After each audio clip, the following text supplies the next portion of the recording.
mai Whangarei koranukia e mai pana ki te politika tū ki Whangarei tina te tū.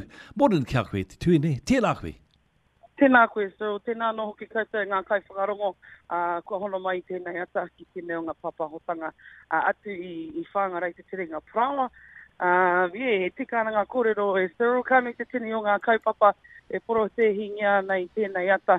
E hara i te mea kei ringa i te wairua kino engari he whakamohio ki ngā iwi. E rongo mai ana koutou ngā motoka kei muri i au i tēnei wā. E tuki mai ana i tā rātou tautoko. Mā te haona o ngā waka.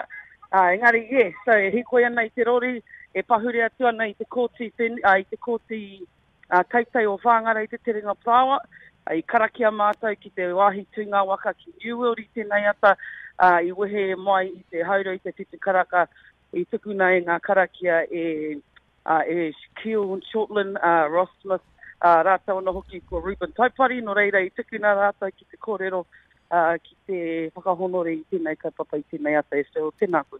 Tēnā koe e te whanonga he takinui he kaupapa nui anō hoki tēnei. Whakaarari e tātou whakohui o tātou loto i ngā tino hihia o te kawanatanga nei, e pī nei rātu hoki ngā te tū o te a Māori, pāniki te reo Māori, pāniki ngā taki Māori, ngā te hura Māori, me ngā taki katoa. Roa tu ai whawhai tātou kia whakaoho i a rātu te motu nei, ke mohi ai rātu ke kone anō tātou te tino tangata whenua tēnei motu, whai kaha kia potake te mana motu hake o ia hapu i a whānu e hoa.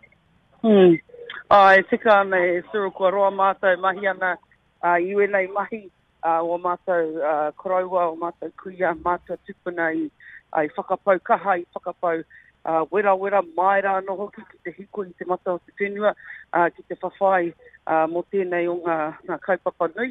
Arā ko tētahi o era kaupapa ko ātātou tamariki mokopuna e Cyril, no reire ki ana te kōrero ko mokopuna movements, mokopuna decisions, me he mea koe ko te whakaro me pehe ara nei te tahi ara kei mua i a koe, me whakaro hia ngā mokopuna, whakaro hia te āpōpō, te reanga e haere toni wake nei, no reira, kei konei mātou ki te whakamohio, ki te whakaarara, ki te whakahiko, i te kāwanatanga, i tēnei rā. Puta noi te motu a noho ki e Cyril, hara i te mea ko mātou ana ki te konei kei Whangarei te tiringa prawa. Engari kei ngā tōpito katoa putanua i Aotearoa ki te paira apiti, ki roto o tāmaki, ki te puku o tāmaki, no reira ko mātou tēnei. E rongo pēr ana koutou i taku kopu hā. Hara hau i te tangata whita e Cyril, engari e hiko e tonu ana, engari ko te mea nui, e hiko e whakararo ana, engari ko te piore o te hikoi, anō nei he maunga e pikitia ana e mātou, no reira, just hipa atu ana mātou, ko tau mātou te pito o Quest, ki te hōtera o Quest ki kona ki Whangarei, ka hoki mai anō, ka hikoia ke kirunga, ka hoki ki o mātai motoka, ka tū ki New World, ki te whakaoti i wenei o ngā mahi. No reire, mihi ana kia koe. Tēnā koe te whanonga, the first day of action, and it's an action that's been planned for a while now, and we know that there's a whole lot of take that are before the kawaratanga right now, a whole lot of koro that's coming out, but and also thinking about creating distractions for other bigger take that may be pushed through for the government right now, and of course we're the ideal target, ne whanonga. E whakapono ana ki wera kupu, e Cyril, kua roa e pēnei ana, anei ngā hua o wera whakatau a te kāwanatanga, e rā pōhehe a rātou mo te tiriti, no reira ko te ingoa tēnei o ngā kaupapa ko toitu te tiriti, engari anō i mea hau i murira ko te take ki ngā mokopuna, ngā tamariki.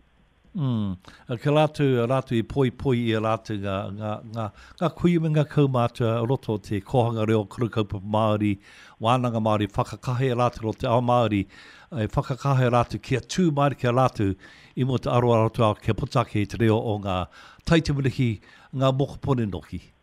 Me te timana koa tōna wā e Cyril, ko rātou e kore enei momo take e Pākia rātou, ko te mana ko he paia ke tā rātou noho mai ki tēnei whenua o Aotearoa. I rara tonu hoki i te mana motihake i rara hoki te whakawhanaunga i te whakakotahitanga mai. O taua wahi, o taua pepara, ara ko te tiriti o Waitangi, no reira, koe rako ngā manako mō ngā ui e haere nei.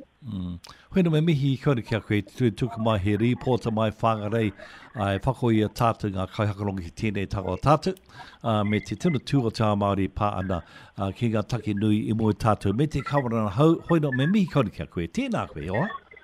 Tēnā koe, Cyril, kia pai te rā. Me koe noki. Kolonga koe tui pota mai Amber Smith. Mai Whangarei te reo o Ngatihine Putake te whakaore pāna ki te poroti, te hi koi i tūroto Whangarei tēnu wā tonu. I timatai tēranga hi koi i tēne ata tū. Hoi no, ko tēnā te tiru pūtake ki tēnā huarahi matu e roto i ngā rohe katoa puta no.